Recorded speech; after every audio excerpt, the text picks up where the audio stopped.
اللہ کے راستے میں اور دین اسلام میں داخل ہونے سے ڈرا کہ اس کے اوپر آزمائشیں آ جائیں گی، اسے، اس کی اولاد کو، اس کے شوہر کو، اس کے رشتہ داروں سے ذریعے اس کو ستایا جائے گا، تھکایا جائے گا، تو کیا ہوا؟ تھکا دے یہ زمانہ تو کیا ہوا؟ تھکا دے یہ رشتے تو کیا ہوا؟ اگر اولاد اپنی نہیں تو کیا ہوا؟ بس یہی تو ہے وہ چند رشتے جن سے اللہ تعالیٰ نے محبت دل میں ڈال دی۔ مگر سوچئے کہ جب اللہ رب العالمین کی محبت قوی ہو جاتی ہے نا، تو پھر یہ تمام رشتے بے معنی لگتے ہیں، اور کیوں کر نہ لگے۔ حضرت علی رضی اللہ تعالیٰ عنہ فرماتے ہیں کہ جو چھوڑ کر چلا جاتا ہے وہ اپنا نہیں ہوتا، اور جو اپنا ہوتا ہے وہ کبھی چھوڑ کر نہیں جاتا۔ تو انسان کی عقل نے جب اس بات کو تسلیم کر لیا کہ اگر ہمارے ساتھ آزمائش میں، دکھ میں، تکلیف میں کھڑا رہنے والا ہی ہمارا ساتھی نہیں ہے، تو پھر وائی ہم کیوں اس کو اتنا رسپیکٹ دیں، ہم اپنے ایموشنز اس کے ساتھ کیوں اتنا جوڑیں؟ اور پھر آخر میں یہی بات ہے نا کہ میرے بندوں مجھے بتاؤ کہ کیا تمہیں مجھ سے زیادہ کوئی محبت کرنے والا ہے؟ اور جواب کیا آئے گا؟ کہ نہیں، نہیں ہے۔ یہی جواب آئے گا نا۔ لہٰذا یاد رکھیے کہ اگر کوئی انسان کسی پر جادو کرتا بھی ہے نا، تو وہ جادو اثر ہوتا اللہ ہی کے حکم سے ہے۔ اب کرنے والا تو بدبخت ہے، دل میں بات ڈالنے والا تو واقعی بدبخت ہے جو کہ شیطان ہے۔ مگر وہ جس پر جادو ہو گیا اور اس نے اس جادو کو برداشت کر کے اللہ کی بارگاہ میں اس کی شکایت کر دی، سوچئے وہ جہنمی اس دنیا میں ہوا یا نہیں ہوا؟ آپ کا یقیناً دل جواب دے گا کہ ہاں غلام امہ، وہ جہنمی ہوا۔ تو پھر یہ جو چھوٹی سی زندگی ہے نا، جو آزمائشوں سے، کانٹوں سے بھری ہوئی ہے، جب یہ آزمائشیں آئیں تو یاد کر لیا کریں کہ حضور کریم صلی اللہ علیہ وآلہ وسلم پر جب آزمائشیں تھیں تو وہ کیا کرتے تھے؟ کیا وہ شور کرتے تھے؟ کیا وہ بیٹھ کر کافروں کی برائیاں کرتے تھے؟ یا پھر بدلہ لینے کے لیے گھر کی دیواریں توڑ دیا کرتے تھے؟ ایسا وہ کچھ نہیں کرتے تھے۔ ان کی زندگی تو سراپائے نور بن کے رہی۔ پھر آئیے حضرت علی رضی اللہ تعالیٰ عنہ کی زندگی پر، حضرت ابوبکر صدیق رضی اللہ تعالیٰ عنہ کی زندگی پر، حضرت عمر فاروق رضی اللہ تعالیٰ عنہ کی زندگی پر۔ آپ آئیے اور دیکھیے تو صحیح، آپ کو دین اسلام سے اور اللہ سے عشق ہو جائے گا۔ اگر ایمان میں صداقت ہے تو خدا کی قسم عشق ہو جائے گا دین اسلام سے۔ اور یہ چھوٹی چھوٹی چھوٹی چھوٹی آزمائشیں، پھر آپ کو ایسا لگے گا کہ شاید آپ کی عادت ہو گئی ہے اس آزمائش میں رہنے کی۔ جو مومن آزمائش دے نہیں سکتا، اس کا جنت میں پھر کوئی حصہ نہیں ہے، یقین جانیے کوئی حصہ نہیں ہے۔ 5 وقتی نماز پڑھ لیتے ہیں، بہت اچھی بات ہے، روزہ رکھ لیتے ہیں، بہت اچھی بات ہے، مگر اللہ تبارک و تعالیٰ فرماتے ہیں کہ اے مومنو، جہاں میں نے تم سب کو ایک ہی نسل سے پیدا کیا ہے، تم سب اللہ کی نظر میں انسان ہو، مگر تمہاری نیکیاں، تمہارے درجات میں تمہیں ایک دوسرے سے بلند کرتی ہیں، لہٰذا نیکیاں کرنے میں سبقت لے کر جاؤ، ایک دوسرے سے نیکیاں کرنے میں سبقت لے کر جاؤ۔ یہ اللہ تعالیٰ کا پسندیدہ عمل ہے۔ پھر چاہے زمانہ جو کہتا ہے کہتا رہے، کوئی فرق نہیں پڑتا، کوئی بھی فرق نہیں پڑتا۔ ایک اللہ سے محبت کرنے والا تو بس صرف ایک ہی چیز دیکھتا ہے، اور وہ ہے نور خدا۔ جب وہ نظر کرتا ہے نور خدا پر، وہ نور جو اس کے دل میں سما چکا ہوتا ہے، بس وہ صرف اسی نور سے عشق کرتا جاتا ہے۔ تو پھر چاہے جادو بھی ہو جائے کوئی فرق نہیں پڑتا۔ اللہ رب العالمین فرماتے ہیں کہ سنو اے میرے بندوں، یہ تمام باتیں جو تم سے تمہارے اللہ نے کہہ دی وہ بالکل سچ ہیں، مگر جادو کرنے والے کون ہوتے ہیں یہ سمجھنا ہے۔ جیسے کہ یہ یہودی کی بیٹیاں تھیں. اب یہ بیٹیاں دیکھیں کون ہے؟ عورت. اللہ تعالیٰ فرماتے ہیں یہ جو جادو کرنے والے ہوتے ہیں ان کے دل میں بڑا شر ہوتا ہے. یہ جو یہودی کی بیٹیاں تھیں ان کے دل میں شر تھا پیغمبر خدا صلی اللہ علیہ وآلہ وسلم سے. لہٰذا انہوں نے جب جادو کیا تو رب العالمین نے سورہ فلق اور سورہ ناس کو ظاہر فرما دیا. اب اگر کوئی یہ سوچے کہ پیغمبر خدا پر جادو ہو گیا تو ہاں ہو گیا. اور اس میں اللہ رب العالمین نے اس لیے اس بات کو بھی نازل فرمایا پیغمبر خدا صلی اللہ علیہ وآلہ وسلم پر تاکہ لوح محفوظ میں لکھا ہوا سورہ فلق اور سورہ ناس کی آیتیں اس دنیا میں ہم انسانوں کے لیے نازل ہو سکیں. ہر چیز کے پیچھے وجہ ہوتی ہے نا. لہٰذا اللہ رب العالمین نے پیغمبر خدا صلی اللہ علیہ وآلہ وسلم پر جب جادو ہو رہا تھا تو جادو ہونے دیا. اللہ کو پتا ہے نا کہ میں اپنے پیغمبر کو بچا لوں گا اور اللہ نے بچا لیا. لہٰذا کچھ یوں ہوا کہ جب حضور سرور کائنات صلی اللہ علیہ وآلہ وسلم کی خدمت میں حضرت علی رضی اللہ تعالیٰ عنہ یہ تمام چیزیں لے کر نازل ہوئے ظاہر ہوئے تو پھر اللہ تعالیٰ نے یہ دونوں صورتیں نازل فرمائیں. اور ان دونوں صورتوں میں 11 آیتیں ہیں. 5 سورہ فلق میں ہر ایک آیت کے پڑھنے کے ساتھ ایک ایک گڑا کھلتی جا رہی تھی. اللہ رب العالمین نے جبرائیل امی کو بھیجا. جبرائیل امی سورہ فلق کی تلاوت فرما رہے تھے اور سورہ ناس کی تلاوت فرما رہے تھے. پہلے جبرائیل امی نے فرمایا قل اعوذ برب الفلق، پیغمبر خدا نے فرمایا قل اعوذ برب الفلق اور ایک گڑا کھولی. پھر جبرائیل امی نے فرمایا من شر ما خلق، پھر پیغمبر خدا صلی اللہ علیہ وآلہ وسلم نے فرمایا من شر ما خلق. پھر ایک گڑا کھولی اور ساتھ میں اس پتلے پر جو سوئیاں لگی ہوئی تھی وہ بھی نکالتے جا رہے تھے.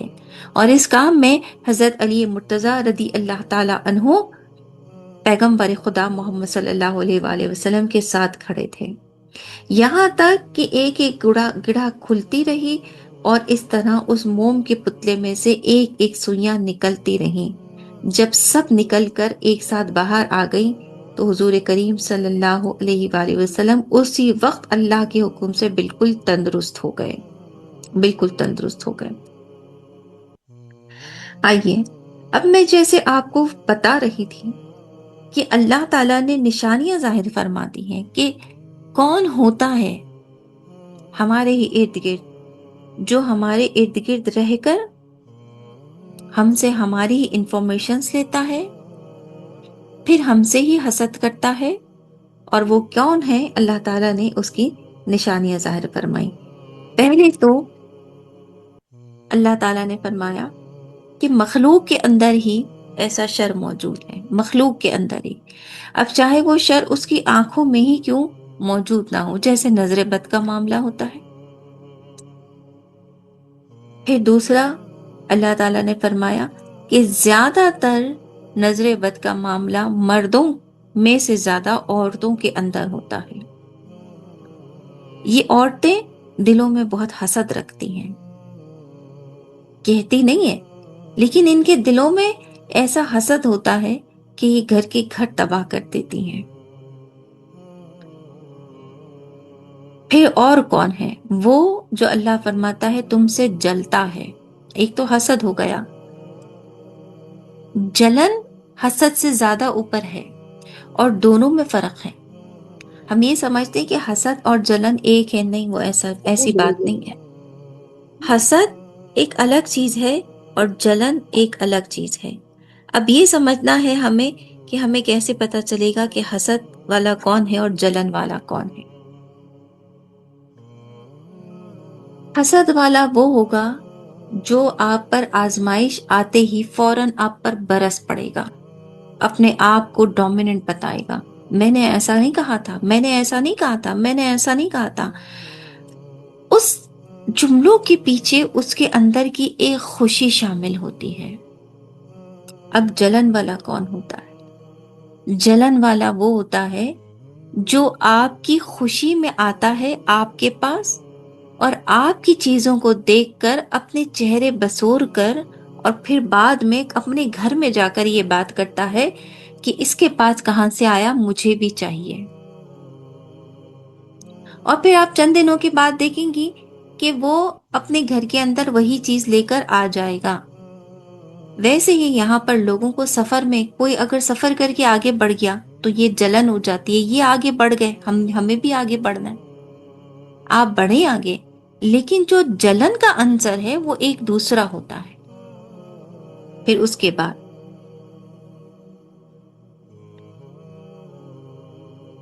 اللہ تعالیٰ نے فرمایا سورہ ناس میں کہ جنات کے اندر بھی عنصر ہوتا ہے۔ اب یہ جنات کون ہے؟ یہ وہ جنات شیاطین ہیں جو مسلمان ہوئے ہی نہیں۔ جیسے انسانوں میں کچھ کافر رہ گئے اور باقی امتی بن گئے، ویسے ہی جناتوں میں بھی ہے کہ کچھ کافر رہ گئے اور کچھ امتی بن گئے۔ اور اللہ تعالیٰ نے سورہ رحمان میں فرمایا نا کہ اے جن و انس،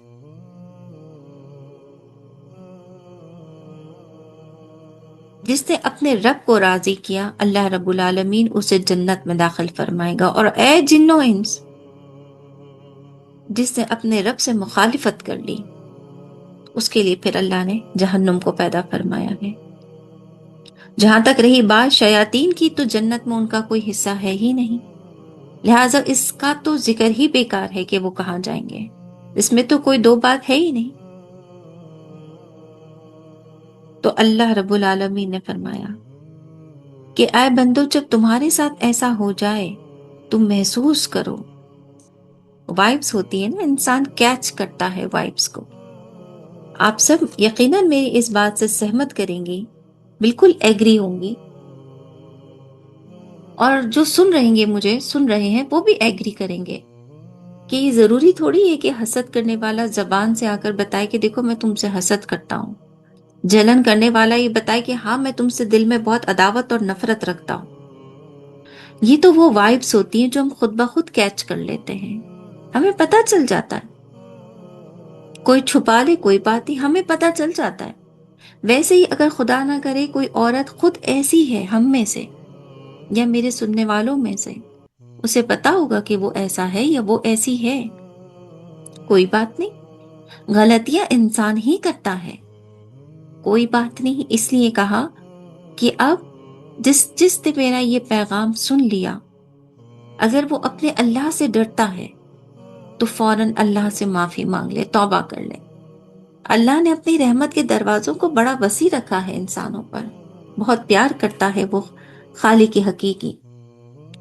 اور پھر اللہ تعالیٰ فرماتا ہے قُلْ أَعُوذُ بِرَبِّ الْفَلَقِ، تم فرماؤ میں اس کی پناہ لیتا ہوں جو صبح کا پیدا کرنے والا ہے۔ یہ تعوذ میں آ گیا، یہ اللہ تعالیٰ کا وہ بہترین ذکر ہے جو صبح کے وقت ہوتا ہے۔ یہ جو رات کی تاریخی ہوتی ہے جب ختم ہونے والی ہوتی ہے نا، اور ٹھیک جب دیر کے لیے، بہت تھوڑی سی دیر کے لیے آپ دیکھیے گا کہ آسمان پر زیادہ گھنا اندھیرا ہو جاتا ہے، زیادہ گھنا اندھیرا ہو جاتا ہے۔ وہ کیوں ہوتا ہے؟ وہ اس لیے ہوتا ہے کہ میرے پیغمبر خدا صلی اللہ علیہ وآلہ وسلم نے فرمایا کہ جب صبح ہونا تو اپنے گھروں سے باہر نکلو، زمین کا سینہ اللہ کھول دیتا ہے، جاؤ اور اس سے روزی تلاش کرو، لیکن جب مغرب کا وقت ہو تو اپنے گھروں کو لوٹ آؤ۔ کیوں؟ اس لیے کہ پھر اس وقت شیاطین، یہ سارے گندے جنات، وہ ایسی مخلوقات جو اس دنیا میں ایگزسٹ کرتی ہیں جو ہمیں نظر نہیں آتی، وہ پھر اپنا حصہ لینے کے لیے رات کو نکلتی ہیں۔ اور ٹھیک ویسے ہی جب صبح کا سورج نکلنے والا ہوتا ہے نا، تو ٹھیک اس سے پہلے وہ بہت تیزی کے ساتھ اپنے بلوں میں جا رہے ہوتے ہیں، گندے جنات، گندے شیاطین اور وہ تمام مخلوقات جو کہ نہیں دکھائی دیتے، جس میں آسیب بھی ہے، جس میں دیو بھی ہیں، جس میں پریاں بھی ہیں، اور یہ ساری چیزیں ایگزسٹ کرتی ہیں۔ لہٰذا جب وہ تیزی کے ساتھ اپنے گھروں میں جا رہے ہوتے ہیں تو اس وقت بھی ایک بہت زیادہ گھٹا ٹوپ اندھیرا آتا ہے تھوڑی سی دیر کے لیے، اندھیرے میں اور اندھیرا آتا ہے تھوڑی دیر کے لیے اس اجالے سے پہلے جس میں سورج نکلنے والا ہوتا ہے، اور یہ وہ وقت ہوتا ہے جسے کہتے ہیں سحر کا وقت۔ ایک سحر ہوتا ہے اور ایک سحر ہوتا ہے۔ یہ جس کو سحر کہتے ہیں یہ وہ وقت ہوتا ہے جو سحر سے پہلے آتا ہے تھوڑی دیر کے لیے۔ اس سحر میں بہت سارے گندے عملیات، جادو وغیرہ سب ہوتے ہیں، لہٰذا اللہ تعالیٰ نے اس لیے یہاں پر انسانوں کو عقل دے کے فرمایا کہ سن لو، کہو اللہ سے کہ میں پناہ لیتا ہوں جو صبح کا پیدا کرنے والا ہے، یعنی کہ یا اللہ تو ہمیں اس وقت کی تاریکی سے بچا جس وقت تیزی کے ساتھ جادو پھیلتا ہے، اور وہ رب العالمین جو قادر ہے، جو پناہ دینے کو، اپنے بندے کو پناہ دینے کے لیے ہر وقت تیار ہے، وہ فرماتا ہے کہ جب تمہارا اللہ تمہیں پناہ دینے کو تیار ہے تو پھر تم کیوں اپنی رب کی رحمت سے دور ہو جاتے ہو؟ اپنے رب سے مانگو، قل فرماؤ، تم کہو میں اس کی پناہ لیتا ہوں جو صبح کا پیدا کرنے والا ہے، اس کی سب مخلوق کے شر سے۔ اب اس مخلوقات میں جن و انس بھی شامل ہیں، شیاطین بھی شامل ہیں، اور وہ تمام مخلوقات جس کا میں نے آپ سے ذکر کیا، جس کے نام ہمیں نہیں پتا لیکن وہ ایگزسٹ کرتی ہیں۔ پھر وہ اندھیرا جو صبح کی نمودار ہونے سے پہلے آتا ہے، اور اس اندھیرے میں ایسے عجیب و غریب شہر پیدا کے ساتھ کام کر جاتا ہے۔ اگر اس وقت کے اندر خدا نہ کرے کسی پر جادو ہو جائے تو انسان کی زندگی کا امن، راحت سب ختم ہو جاتا ہے۔ جب پیغمبر خدا صلی اللہ علیہ وآلہ وسلم پر جادو کی تیاری کی گئی تو ٹھیک یہ وہی وقت تھا جس میں پتھر کے نیچے یہ تمام چیزیں دبائی گئیں اور یوں جادو نے اثر پکڑ لیا۔ لہٰذا اللہ تعالیٰ سے اس اندھیری رات کے شر سے بھی پناہ مانگنی ہے کہ اللہ تو ہمیں بچانے پر قادر ہے، تو ہمیں بچا لے۔ اور یہ وہ وقت ہوتا ہے جس میں اللہ تعالیٰ تہجد کا حکم فرماتا ہے، تیسرے آسمان پہ رب العالمین ہوتا ہے، لہٰذا یہ وہ وقت ہوتا ہے جس میں دعائیں بھی بہت زیادہ قبول ہوتی ہیں۔ صرف ایسا نہیں کہ شر بہت زیادہ ہو رہا ہے یا جادو بہت زیادہ ہو رہا ہے، بلکہ یہ وہ وقت ہوتا ہے جس میں دعائیں بھی تیزی کے ساتھ قبول ہوتی ہیں۔ لہٰذا ایک طرف تو مومن کی دعاؤں کا ٹکراؤ ہوتا ہے، اگر مومن اٹھ کر کہے قل اعوذ برب الفلق من شر ما خلق ومن شر غاسق اذا وقب ومن شر النفاثات فی العقد ومن شر حاسد اذا حسد، لیجئے جناب عالی بات ختم۔ آگے کی صورتیں بھی پڑھ لیں، سورہ ناس کی بھی تلاوت کر لیں۔ تو جس طرح سے شر تیزی سے پھیلتا ہے ویسے ہی اس وقت میں دعائیں بھی اللہ تیزی سے قبول فرماتا ہے۔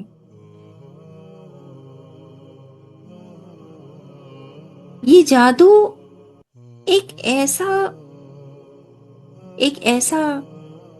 شر ہے جو انسان سے اس کی خوشیوں کو چھین لیتا ہے۔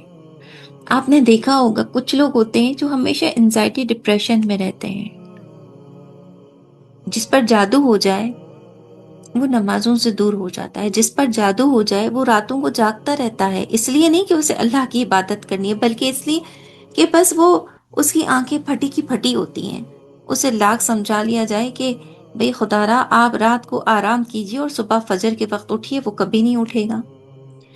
مزے کی بات تو یہ ہوتی ہے کہ جب اسے سمجھایا جائے اس کے باوجود بھی اسے اسی ہی ناپاکی میں، اسی جادو میں رہنے میں مزہ آنے لگتا ہے۔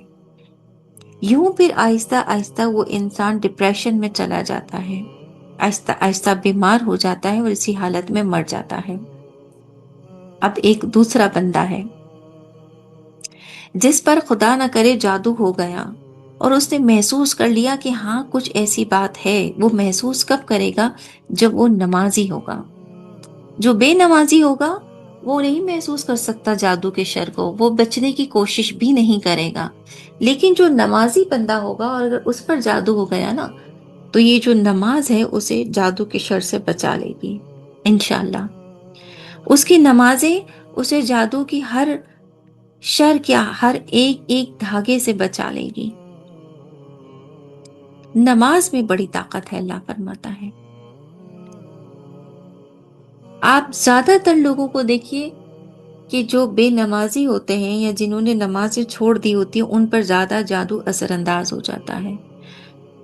اور اگر نماز پڑھنے والوں پر جادو ہو تو آہستہ آہستہ وہ شفا کی طرف چلے ہی جاتے ہیں۔ یہ اللہ کا کرم ہے۔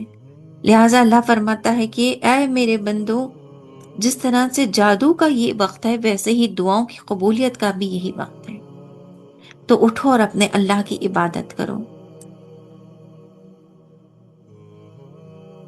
ساتھ میں اس بات کو بھی انسان کو یاد رکھنا چاہیے کہ جو فلق ہے یہ جہنم میں ایک وادی ہے۔ کچھ لوگ سمجھتے ہیں کہ ہم نے نام رکھ لیا ہے فلق، تو وہ یاد رکھیے 2 نقطے والی قاف والی فلق کا مطلب یہ ہوتا ہے کہ جہنم کی وادی، اور ایک فلق وہ ہوتا ہے جس میں کاف ڈنڈی والا ہوتا ہے، اس کا مطلب ہوتا ہے آسمان۔ لہٰذا کوئی یہ نہ سمجھے کہ ہم نے فلق نام رکھ لیا تو ہم نے قرآن مجید کا نام رکھ لیا، بلکہ یہ ایک جہنم میں وادی ہے جس کا نام فلق ہے۔ تو اللہ تعالیٰ نے جب فرمایا قل اعوذ برب الفلق، کہ اس جہنم سے بھی اس سورہ کے اندر ہم اللہ کی مدد سے پناہ مانگ لیتے ہیں، اور یہ وہ جہنمی ہیں جو جادو کرنے والے ہیں، جنہیں فلق نام کی جہنم کے اندر بھیجا جائے گا۔ اور مخلوق سے مراد یہاں پر ابلیس کا شر ہے، جو کہ بدترین مخلوق ہے، اور اس سے بدتر کوئی مخلوق ہے ہی نہیں۔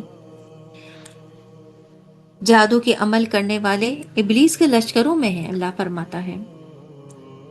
اور ساتھ میں اللہ نے یہ فرمایا کہ جو جادو کے عمل پورے ہوتے ہیں نا، جب کوئی کسی پر جادو کرتا ہے تو وہ جادو کا عمل اس وقت تک پورا نہیں ہوتا جب تک کہ ابلیس خود آ کر ان کی مدد نہ کر دے۔ ڈائریکٹ ابلیس آ کر، مطلب ابلیس کے چیلوں کی بات نہیں ہو رہی، جب تک کہ ابلیس خود آ کر براہ راست ان کی مدد نہ کر دے تب تک ان کا جادو کامیاب نہیں ہو سکتا، اللہ فرماتا ہے۔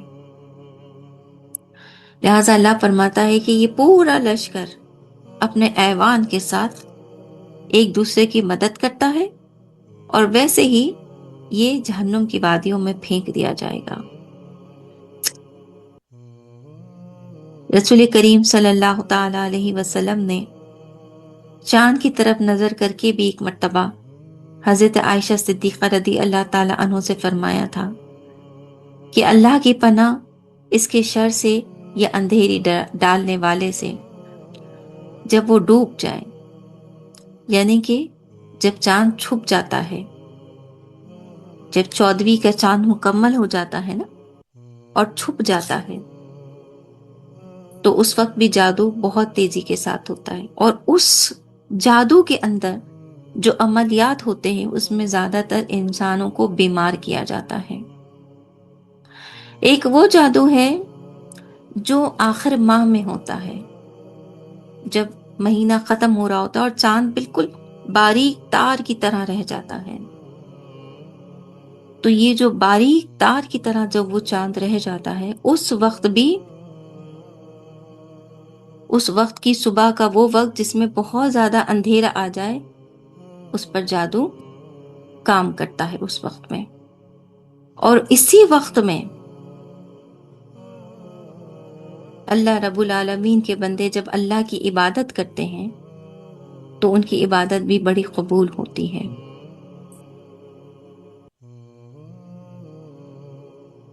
پھر وہ عورتیں جو ڈوڑوں میں گڑھا لگاتی ہیں اور ان میں جادو کے منتر پڑھ پڑھ کر پھونکتی ہیں، جیسے کہ لبید کی لڑکیاں،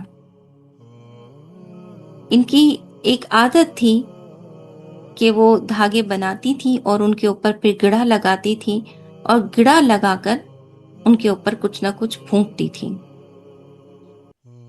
قرآن مجید اس بات کی گواہی دیتا ہے کہ جب حضرت محمد صلی اللہ علیہ وآلہ وسلم کے اہل خانہ میں سے کوئی بھی بیمار ہوتا تھا تو حضور معوذات پڑھ کر اس پر دم فرماتے تھے۔ معوذات یہ وہی معوذات ہیں جو میں نے، میرا خیال ہے کہ 5 یا 6 مہینے پہلے غالباً آپ سب سے شیئر کیا تھا۔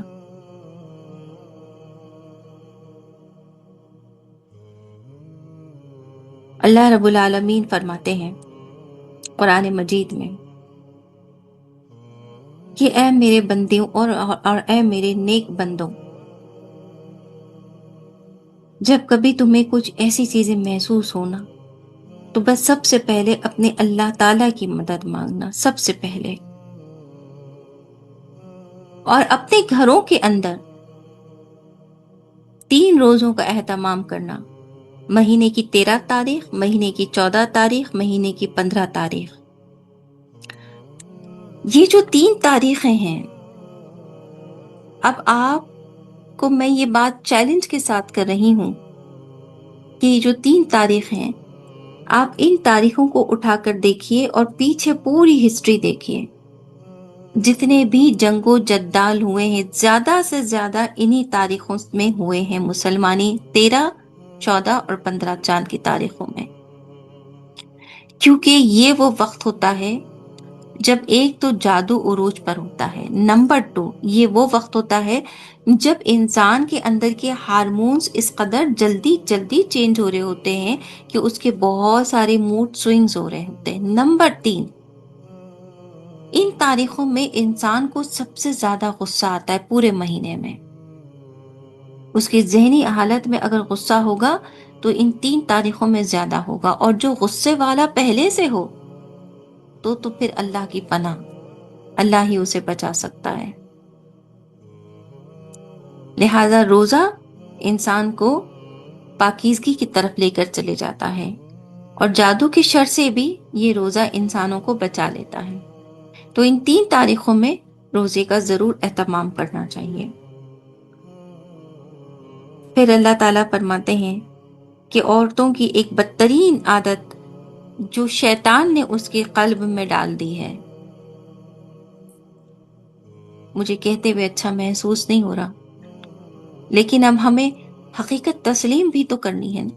میں ہر عورت کی بات نہیں کر رہی، لیکن ہاں، یہ اصل میں ہوا یوں ہے کہ حضرت آدم علیہ السلام جو تھے، جب جنت کے اندر تشریف فرما تھے، اللہ تبارک و تعالیٰ نے فرما دیا تھا نا کہ آدم علیہ السلام اس پیڑ کی طرف مت جائیے گا۔ آدم علیہ السلام نے کہا ٹھیک ہے، وہ خاموشی کے ساتھ ایک طرف بیٹھ گئے۔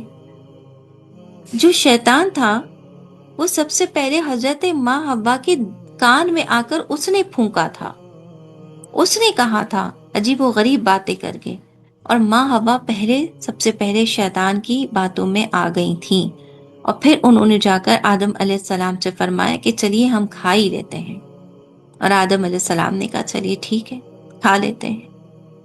تو یہ جو سلسلہ بنا، شیطان اس وقت سمجھ گیا کہ عورت ایک ایسی کمزور صفت کے ساتھ پیدا ہوئی ہے کہ وہ شیطان کی باتوں میں جلدی آ جائے گی۔ لہٰذا اللہ تعالیٰ نے قرآن مجید میں فرما دیا کہ اے میرے مومن بندیوں، یاد رکھنا تمہاری ماں حوا کو بھی شیطان نے نہیں چھوڑا تھا، وہ تمہاری ماں حوا کی کمزوری کو پہچان چکا ہے، ٹھیک ویسے ہی تم انہی کی اولادیں ہو، اور اے مومن عورتوں، شیطان تمہاری کمزوری کو بھی جانتا ہے، اور وہ تمہاری کمزوری سے خوب فائدہ اٹھانے کو تیار ہے۔ لہٰذا تم کثرت کے ساتھ اپنا صدقہ دینا اور کثرت کے ساتھ اللہ تعالیٰ کا ذکر کرنا تاکہ شیاطین تم سے دور رہیں۔ آپ دیکھیے، یہ حقیقت ہے، میں اس بات کو اتنا کھلا عام بول رہی ہوں، اللہ تعالیٰ کرم فرمائے سننے والے پر بھی اور مجھ پر بھی، لیکن حق بات کی تلقین اگر ہم ایک دوسرے کی کہ اگر بھائی بھائی سے کوئی غلطی ہو جاتی ہے تو وہ ایک دوسرے کو معاف کر دیتے ہیں، لیکن اگر بہنوں بہنوں میں کوئی عداوت ہو جائے تو پھر بیچارے بھائی بھی صلح نہیں کروا پاتے۔ یہ بات ہنسی کی ہے لیکن یہ سچ ہے۔ کیوں؟ کیونکہ شیطان کا قبضہ بڑا ہوتا ہے عورتوں پر۔ اللہ تعالیٰ فرماتا ہے یہ مت کر کر آنا میری مومن بندیوں، نہیں تو پھر کیا ہوگا تمہارا انجام۔ ماں حوا کو بھی اللہ تعالیٰ نے پھر جنت سے نکال دیا تھا۔ اللہ فرماتا ہے وہ تو پھر تمہاری ماں تھی نا، تم تو ان کی بیٹیاں ہو، ان کی اولادیں ہوں، نیک بن کے رہنا، نمازی بن کے رہنا، اللہ رب العالمین کا خوب ذکر کرتے ہوئے رہنا، تو پھر تمہارا اللہ تم پر بڑا اپنا فضل و کرم فرما دے گا۔ اب اللہ تعالیٰ فرماتا ہے کہ جو حسد کرنے والیاں ہیں یہ عورتیں ہیں، زیادہ یہ جو دلوں میں جلن رکھنے والیاں ہیں، یہ جا کر مردوں کو اکسانے والیاں جو یہ بھی عورتیں ہی ہیں۔ لہٰذا اللہ تعالیٰ فرماتا ہے مت کرنا۔ تمہیں اگر محسوس ہونے لگی کہ تمہارے پاس کسی چیز کی کمی ہے تو اپنے اللہ سے مانگنا، اور دعا یہ مانگنا کہ اللہ جس طرح سے تو نے اسے نوازا ہے تو تیری رحمت سے مجھے بھی نواز دے، اللہ تو اس کے مال میں بھی اور برکت عطا فرما دے اور اس کے خیر سے میرے مال میں بھی اور برکت عطا فرما دے۔ مانگنے کا بھی تو سلیقہ ہونا چاہیے نا، پاک دل سے مانگیے اللہ سے۔ اللہ فرماتے ہیں دنیا کی وہ کون سی نعمت ہے جو تمہارا اللہ تمہیں دے نہیں سکتا، مانگو اپنے اللہ سے، تمہارا اللہ تمہیں دے گا۔ لیکن ایک دوسرے سے جلو نہیں، ایک دوسرے سے حسد مت کرو۔ پھر آئیے چلتے ہیں ہم سورہ ناس کی طرف، جو کہ مدینہ منورہ میں نازل ہوئی ہیں، ان کی کچھ صورتیں، اور اس میں ایک رکوع 6 آیتیں 20 کلمے 79 حروف ہیں۔ کہ سب کا خالق، سب کا مالک ایک ہے، اور اس کا نام اللہ ہے، جو لوگوں کا رب ہے، جو انسانوں کی سانس میں چلتا پھرتا، اس کی خوشبو میں، اس کی روح میں سرایت کرتا ہوا ایک نور ہے، وہ اللہ ہے۔ اور اے انسان ہو، تمہیں تمہارے اللہ نے اشرف المخلوقات بنا کر اس دنیا میں بھیجا۔ تمہارے اندر جتنے پیغمبر آئے ہیں نا، وہ سب مٹی ہی سے پیدا ہو کر آئے، جبکہ اس دنیا میں تمہارے اللہ نے جنات بھی تو بنائے تھے، لیکن تمہارے رب نے جناتوں میں سے کوئی بھی پیغمبر پیدا نہیں فرمایا۔ وجہ پتہ ہے کیوں؟ اس لیے کہ یہ جو جنات ہے اس کی فطرت میں ہے شرارت، بس اس کی فطرت میں ہے، جیسے شیطان کی فطرت میں ہے نا انسان سے گناہ کروانا، ایسے ہی اللہ فرماتا ہے جنات کی فطرت میں ہے شریر رہنا، ہر وقت کچھ نہ کچھ شرارت، ہر وقت کچھ نہ کچھ ایسا شر، انسانوں کو تکلیف پہنچانا، انسانوں کو کہیں نہ کہیں سے مٹیا پلید کر دینا، یا ان کے جسموں میں داخل ہو جانا، ان کے گھروں میں داخل ہو جانا۔ تو اللہ فرماتا ہے کچھ عجیب و غریب ہے ان کا معاملہ، اور اس شر کی وجہ سے شیطان کے، جنات کے، شیطان بھی ان کے بہت قریب رہتا ہے۔ یہی وہ وجہ ہے، اللہ فرماتا ہے کہ اللہ رب العالمین نے پیغمبر جنات میں پیدا نہیں فرمائے۔ ایک اور بات سمجھیے گا، اللہ تعالیٰ نے عورتوں میں بھی کوئی پیغمبر کبھی پیدا نہیں فرمائے۔ کبھی ہم نے نہیں سنا نا کہ کوئی عورت پیغمبرانی ہو، نہیں ہوتی۔ کیوں؟ کیونکہ شیطان کو، جیسے میں نے آپ کو بتایا کہ عورت کی کمزور نسوں کا پتہ ہے،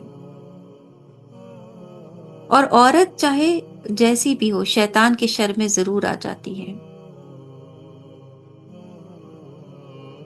آدم علیہ السلام جو تھے، جنہوں نے براہ راست شیطان کی کسی بات کو مانا ہی نہیں تھا، اللہ تعالیٰ سمجھ گئے، اللہ تعالیٰ تو خیر جانتے ہی تھے کہ یہ ہیں وہ بندے جن میں مرد ہیں، جن میں پیغمبروں کو پیدا فرماؤں گا۔ تو آج ہمیں قرآن مجید کی اس بات سے یہ بھی سمجھ میں آئے کہ کیوں اللہ تعالیٰ نے جناتوں میں پیغمبر کو پیدا نہیں فرمایا، اور کیوں اللہ تعالیٰ نے عورتوں میں بھی پیغمبروں کو پیدا نہیں فرمایا۔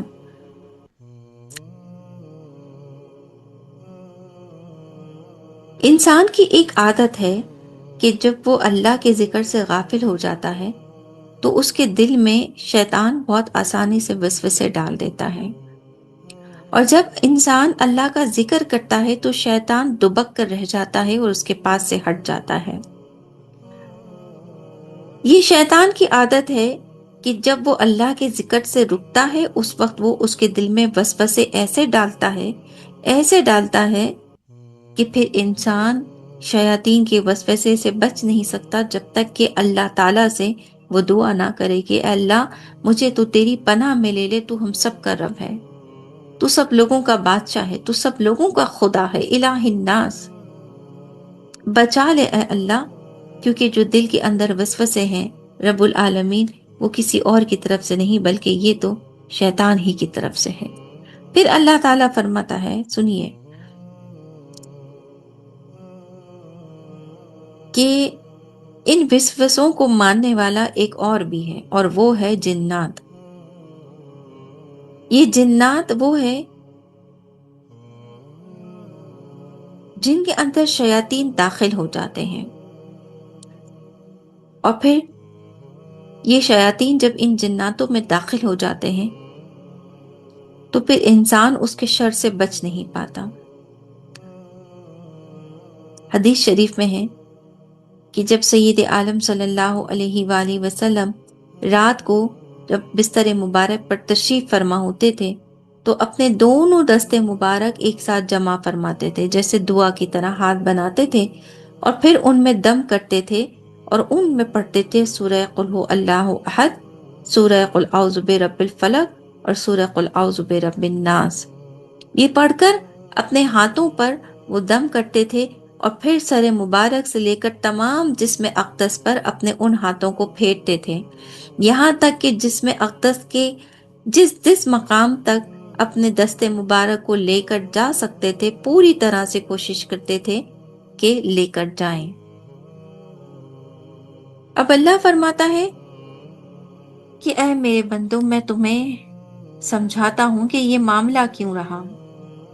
اس کی وجہ یہ ہے کہ قرآن ایک نور ہے، اور قرآن کی اترنے والی یہ صورتیں ایک ایسا تمہارے ارد گرد پروٹوکول کا کام کرتی ہیں کہ جب تم اپنے ہاتھوں پر ان کو پڑھ کر دم کرتے ہو تو تمہارے ہاتھوں سے ان صورتوں کا ایک نور نکلتا ہے، اور یہ نور تمہارے پھر پورے وجود پر جب چلتا ہے تو پھر اس وجود کو، جو کہ خدا نہ کرے شیطان کے شر سے بھر بھی سکتا ہے اور جنات کے شر سے بھی بھر سکتا ہے، مگر جب یہ وجود نورانی وجود بن جاتا ہے ان آیتوں کی برکت سے، لہٰذا مختصر اب آپ کو اگر میں سمجھاؤں تو کچھ یوں سمجھانا چاہوں گی کہ اپنے اللہ کی حمد و ثنا کرتی رہیے۔ تم کہو میں اس کی پناہ میں آئے جو سب لوگوں کا رب ہے، کہو وہ جو سب لوگوں کا بادشاہ ہے، الہ الناس، کہو جو سب لوگوں کا خدا ہے، کافروں کا بھی خدا ہے، جناتوں کا بھی خدا ہے، شیاطین ان کو خدا، شیاطین نے بھی مانا تو تھا نا ابلیس نے کہ تو ہی خدا ہے، آدم کو میں کیوں سجدہ کروں، لیکن شیطان نے بھی انکار نہیں کیا تھا، اللہ سے شیطان نے بھی انکار نہیں کیا تھا، وہ جانتا ہے کہ خدا موجود ہے، لہٰذا اللہ تعالیٰ نے فرمایا وہ سب لوگوں کا خدا ہے، شیاطین کا بھی خدا ہے، تو وہ خدا جو سب کا خدا ہے تم اس کے بندے ہو۔ جب تم اپنی اللہ کی اتری ہوئی نازل کردہ ان آیتوں کو پڑھ لیتے ہو تو تمہارے دل اور سینے میں اللہ ایک نور پیدا فرما دیتا ہے، وہ نور تمہارے لیے ایک ایسے ریز کا کام کرتا ہے جس میں الخناس یہ سب دبک کر رہ جاتے ہیں، یہ سارے شر جنات کے دبک کے رہ جاتے ہیں، جادو والے دبک کر رہ جاتے ہیں، حسد والے دبک کر رہ جاتے ہیں، وسوسے ڈالنے والے دبک کر رہ جاتے ہیں، جلنے والے دبک کر رہ جاتے ہیں، اور کون ہے وہ؟ من الجنات والناس، جن اور آدمی دونوں ہیں، یہ بات یاد رکھنا اللہ فرماتا ہے۔ اب اللہ کہتا ہے کہ تم میرے بندو، میں نے تم پر تمام چیزوں کو مکمل فرما دیا۔ یہ جو ایک بات ایسی جو دنیا میں براہ راست دیکھتی ہوئی نہیں دکھتی، کبھی جادو ہوتا ہوا دکھتا ہے، جب وہ ظاہر ہو جاتا ہے تب دکھتا ہے نا، لیکن اللہ نے اس بات سے بھی پردہ ہٹا دیا کہ یہ ایگزسٹ کرتا ہے، اس لیے اس سے بچنا، کوشش کرنا۔ اور تم کیا کوشش کرو گے ماں سوائے اس کی کہ تم اپنے اللہ سے کہو کہ اللہ تو ہمیں بچا لے؟ تو اللہ فرماتا ہے پھر میں تمہیں بچا لوں گا، صبر رکھنا، میں تمہیں بچا لوں گا، میں تمہارا رب ہوں، میں تم سے بہت پیار کرتا ہوں میرے بندو۔ تمہاری تکلیف تمہارا اللہ دیکھ نہیں سکتا۔ جب تم اپنے اللہ سے مانگتے ہو کچھ بھی تو اللہ فرماتا ہے کہ اللہ کو حیا آتی ہے کہ میرے بندے مانگے اور میں نہ بھی اللہ سے کہتے ہو نا کہ اللہ بس آزمائش ختم کر دے، تو رب العالمین فرماتا ہے میں ختم کر دیتا ہوں۔ اسی لیے تو حضرت علی رضی اللہ تعالیٰ عنہ نے فرمایا تھا نا کہ آزمائش اور عذاب میں کیا فرق ہے؟